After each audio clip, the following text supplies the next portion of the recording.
সব ব্যাপারে আমিই সব, উনি একমাত্র পোস্ট, বাদ বাকি ল্যাম্প পোস্ট। 294টা আসনে ওনাকে দেখে ভোট দেওয়ার কথা বলা হয়েছে।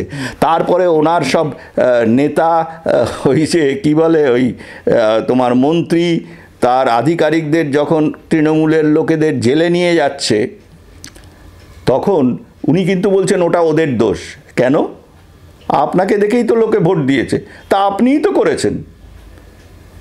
এই কথাটা বোঝার মতো বুদ্ধি যদি পশ্চিমবঙ্গের মানুষের না থাকে, তাদের কাছে মমতা ব্যানার্জির এই মেলোড্রামাটিক অ্যাক্টিং সেটা তারা দেখে যাবে চিরকাল, জন্ম জন্মান্তর ধরে।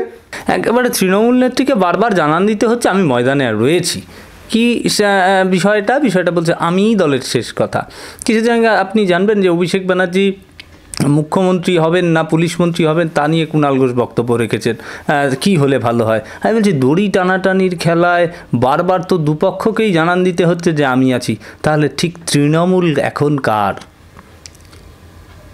আমি তোমাকে এক কথায় জবাব দেব, তৃণমূল এখন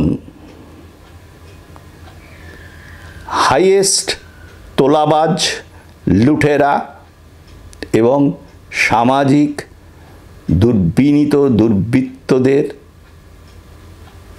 একটা প্রাতিষ্ঠানিক অর্গানাইজেশন।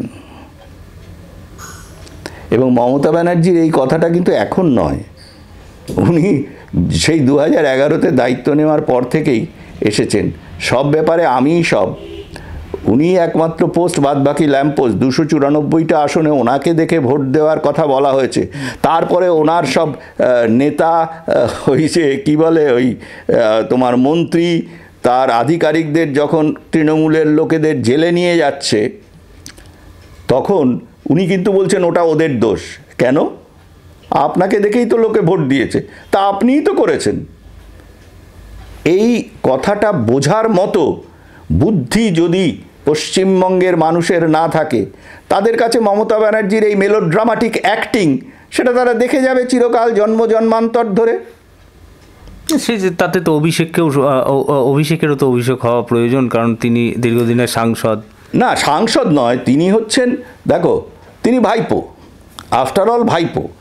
এবং অ্যাকচুয়ালি দলটার কিন্তু কোনো রকম এখন ক্যারিশমা নেই, দলটার কোনো রকম কোনো প্রতিষ্ঠা সমস্ত ধুয়ে মুছে চলে গেছে। খালি পুলিশ এবং প্রশাসনিক আর খানিকটা এই আমাদের সংবাদ মাধ্যমের দৌলতে এরা ক্ষমতায় টিকে আছে। কিন্তু একটা বিষয় তো পরিষ্কার যে রেকর্ড মার্জিনে জিতেছেন অভিষেক ব্যানার্জি ডায়মন্ড হারবার থেকে, তারপরে তার একটা প্রশাসনিক পদে মন্ত্রী। দেখো, তোমাকে একটা কথা বলি, এই যে তোমাকে বললাম যে রেকর্ড ভোটটা কেন, তোমার মনে আছে বোধহয় কি, আমার ঠিক নামটা খেয়াল নেই, মেদিনীপুরের একটা জায়গাতে একজন ভদ্রমহিলা বামফ্রন্টের সময়ে যত ভোট পড়েছিল তার 90%-এর ওপরের ভোটে জিতেছিল, এবং পরে উনি 2011 সালে হেরে গেলেন। কীরকম অদ্ভুত সমাপতন! এটা সবসময়ই তাই হয়। ভোটটা কিভাবে পশ্চিমবঙ্গে হচ্ছে, কিভাবে মানুষ ভোট দিচ্ছে, সেগুলো তো ধর্তব্যের মধ্যে। পশ্চিমবঙ্গে মানুষকে কি খুব ভোট দিতে দেওয়া হয়? তুমি যদি দেখো যে সমস্ত সংবাদ মাধ্যমগুলো একদম নিশ্চুপ থাকে, ভোটের বেশ 1-1.5 মাস আগে থেকেই ভোটের দিনের খেলাটা শুরু হয়ে যায়। কিভাবে খেলাটা শুরু হয়? তাদের সামাজিকভাবে চাপ দেওয়া হয়।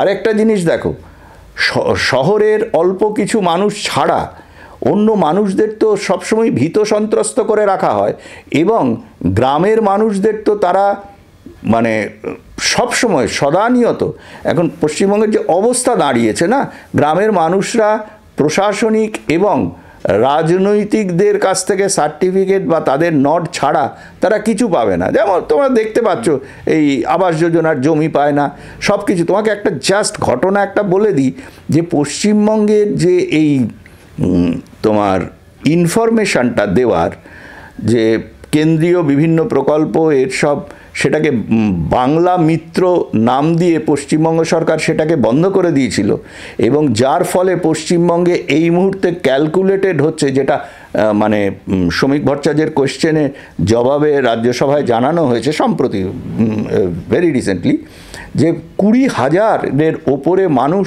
এর জন্য চাকরি, অর্থনৈতিক এবং সামাজিক সুবিধা থেকে বঞ্চিত হয়েছে। পশ্চিমবঙ্গকে বারবার বঞ্চনা করে একমাত্র একটি বিশেষ ফ্যামিলির টাকা বাড়ানো হয়েছে। দেশের এক্সচেকারকে ফ্যামিলির ব্যক্তিগত এক্সচেকারের মতো মনে করিয়ে তাদের জন্য সুপ্রিম কোর্টে মামলাতে কোটি কোটি শয়ে শয়ে কোটি টাকা খরচা করা হয়েছে। এটা কি হচ্ছে পশ্চিমবঙ্গে?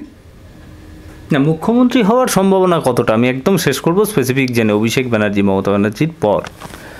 দেখো, মল্লযুদ্ধে পিসি জিতবে না ভাইপো জিতবে এটা তো আমি গণৎকার নই, বলতে পারবো না।